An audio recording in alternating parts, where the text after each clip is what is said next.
ಸಂದೇಶ. ಇದೀಗ ಕನ್ನಡದಲ್ಲಿ ಭಾಷಣ. ಮಂಡ್ಯದ ಸದ್ದಾಂ ತಗ್ಗಹಳ್ಳಿಯವರಿಂದ ಸಣ್ಣ ಕತೆ. ಅವಳೆಂದರೆ.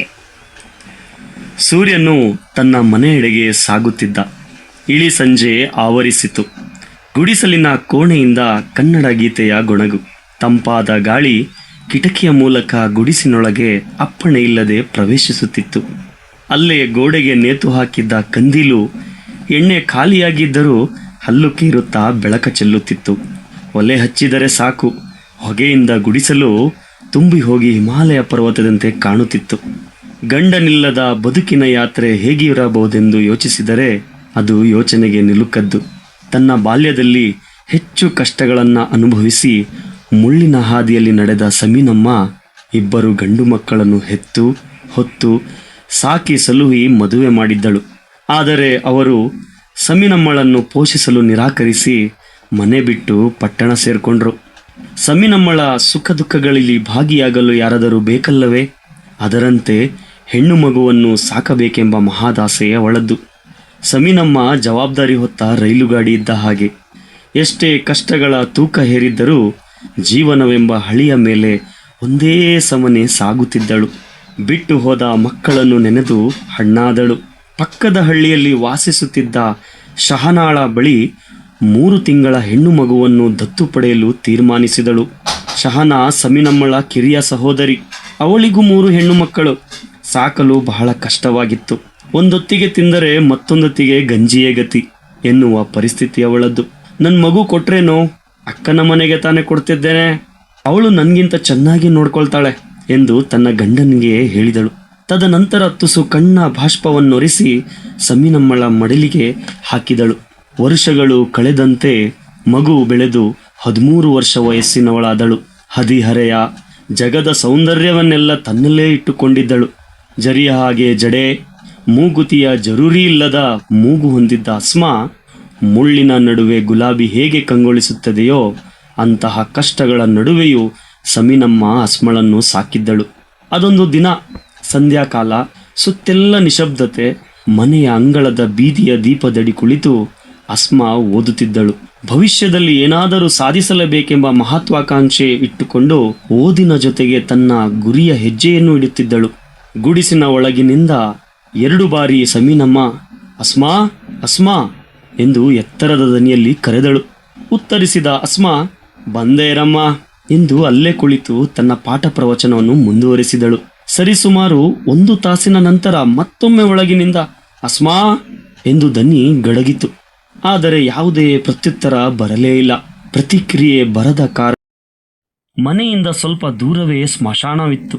ಅದರ ಕಾಂಪೌಂಡ್ ಮೇಲಿಂದ ಯಾರೋ 4-5 ಜನ ಓಡಿ ಹೋದ ಹಾಗೆ. ಅದನ್ನು ಕಂಡ ಸಮೀನಮ್ಮ ಕಾಲ್ ಕೀಳಲು ಆರಂಭಿಸಿದಳು. ಜೋರಾಗಿ ಓಡಿದ ಪರಿಣಾಮ ಹಳ್ಳ ದಿಣ್ಣೆಯಿಂದ ಕೂಡಿದ ರಸ್ತೆಯಲ್ಲಿ ರಪ್ಪನೆ ಬಿದ್ದಳು.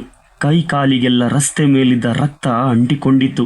ತನ್ನ ಕತ್ತನ್ನು ಎತ್ತಿ ಮುಂದೆ ರಸ್ತೆಯನ್ನು ನೋಡಿದಾಗ ದಾರಿಯುದ್ದಕ್ಕೂ ರಕ್ತ ಚೆಲ್ಲಿದ್ದನ್ನು ಗಮನಿಸಿದಳು. ಕಂಡೊಡನೆ ಗಾಬರಿಗೊಂಡು ಜೋರಾಗಿ ಕಿರುಚುತ್ತಾ ಅಳುತ್ತಾ ಮುಂದೆ ಸಾಗಿದಳು.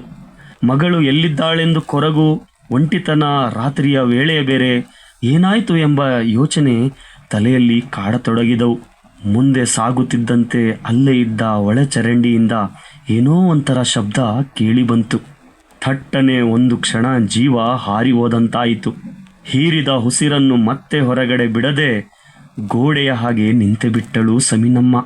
ತಲೆಯಲ್ಲಿ ಇದ್ದ 100 ಯೋಚನೆಗಳು ಹೃದಯದ ಬಡಿತ ಜೋರಾಗಲು ಕಾರಣವಾದವು. ಅಷ್ಟರಲ್ಲೇ ದೂರದಿಂದ ದ್ವಿಚಕ್ರ ವಾಹನ ಬರೆಯುವುದಾಗಿ ಕಂಡಳು. ಸಮುದ್ರದ ಅಲೆಗಳ ರೀತಿ ಮುಖದ ಮೇಲೆ ಬೆವರು ಹರಿಯುತ್ತಿತ್ತು. ಆತಂಕದ ವಾತಾವರಣ ಸೃಷ್ಟಿಯಾಗಿತ್ತು.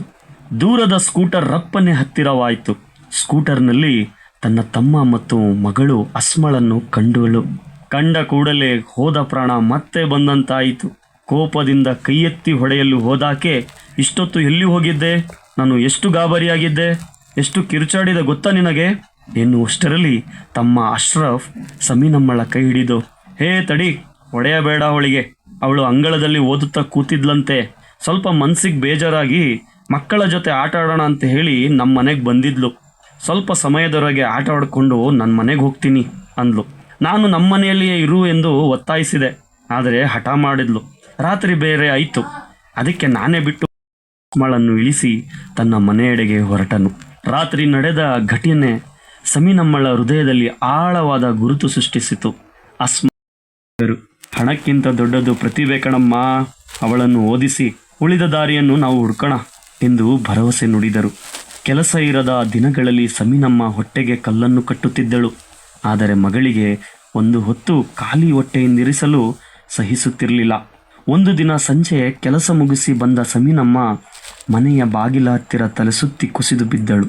ಅದ ಕಂಡ ಮನೆಯಲ್ಲಿ ಸಮೀನಮ್ಮ ನೀರು ಎಂದು ಕೇಳಿದಳು. ಅಸ್ಮ ತಕ್ಷಣ ನೀರು ತಂದು ಕುಡಿಸಿ ಸ್ವಲ್ಪ ಗದರಿದಳು. ನೀನು ಯಾಕೆ ಊಟ ಮಾಡೋದಿಲ್ಲ? ಈ ರೀತಿ ತೊಂದರೆ. ಮನೆಯ ಮೂಲೆ ಮೂಲೆ ಹುಡುಕಿದರೂ 1 ರೂಪಾಯಿಯೂ ಸಿಗಲಿಲ್ಲ. ಆ ರಾತ್ರಿ ಗುಡಿಸಲಿನ ಹೊರಗೆ ಕುಳಿತು ಆಕಾಶದೆಡೆ ನೋಡುತ್ತಾ, ದೇವರೇ, ಇಷ್ಟು ದೂರ ಕರೆದುಕೊಂಡು ಬಂದಿದೀಯಾ, ಈಗ ನನ್ನ ಮಗಳ ಕನಸನ್ನು ಮುರಿಯಬೇಡ, ನೀನೇ ಒಳ್ಳೆಯ ದಾರಿ ರೂಪಿಸು ಎಂದು ಕಣ್ಣೀರಿಟ್ಟಳು. ಮಾರನೇ ದಿನ ಬೆಳಗ್ಗೆ ಎದ್ದ ಕೂಡಲೇ ತನ್ನ ಬಳಿ ಉಳಿದಿದ್ದ ಏಕೈಕ ಆಸ್ತಿಯಾದ ಬೆಳ್ಳಿಯ ಕಾಲುಂಗರವನ್ನು ಗಿರವಿ ಇಡಲು ನಿರ್ಧರಿಸಿದಳು. ಅದು ತನ್ನ ಮದುವೆ ಸಮಯದಲ್ಲಿ ತಾಯಿ ನೀಡಿದ್ದ ಉಡುಗೊರೆಯಾಗಿತ್ತು. ಶುಲ್ಕವನ್ನು ಪಾವತಿ ಮಾಡಿದ ಕ್ಷಣ ಅವಳ ಮುಖದಲ್ಲಿ ಕಾಣಿಸಿಕೊಂಡ ನಗು ಎಷ್ಟೋ ವರ್ಷಗಳಿಂದ ಮೊಗ್ಗಾಗಿದ್ದ ಹೂವು ಅರಳಿದಂತಾಯಿತು. ಸಂಜೆ ಆವರಿಸಿತು. ಅಸ್ಮ ಮನೆಗೆ ಬಂದು, ಅಮ್ಮ, ನಿನ್ನ ಮದುವೆಯಲ್ಲಿ ಅಜ್ಜಿ ನೀಡಿದ ಉಡುಗೊರೆಯನ್ನು ನನ್ನ ಕಾಲೇಜಿನ ಶುಲ್ಕಕ್ಕೆ ಗಿರ್ವಿಟ್ಟೆಯಾ ಎನ್ನುತ್ತಲೇ ಆಶ್ಚರ್ಯದಿಂದ ಹಣ್ಣು ಹಣೆಗೆ ತಾಕಿದವು. ಸಮೀನಮ್ಮ ಅಸ್ಮಳ ಹತ್ತಿರ ಬಂದು, ಮಗಳೇ, ಆಭರಣಗಳನ್ನು ಮತ್ತೆ ಕೊಳ್ಳಬಹುದು, ಆದರೆ ಕಳೆದು ಹೋದ ಸಮಯ, ವಿದ್ಯೆಯನ್ನು ಯಾರೂ ಹಿಂದಿರುಗಿಸಲಾರರು. ನನ್ನ ಆಭರಣ ನೀನೆ, ನಿನ್ನ ಶಿಕ್ಷಣ ನನ್ನ ಬದುಕಿನ ಸಂಪತ್ತು, ನಿನ್ನ ಏಳಿಗೆಯೇ ನನ್ನ ಗುರಿ ಎಂದು ಆಶೀರ್ವದಿಸಿದಳು. ಈ ಮಾತುಗಳು ಅಸ್ಮಳ ಮನಸ್ಸಿನಲ್ಲಿ ಶಾಶ್ವತವಾಗಿ ಉಳಿದು ಅವಳಲ್ಲಿರುವ ಓದಿನ ಛಲ ದ್ವಿಗುಣವಾಯಿತು.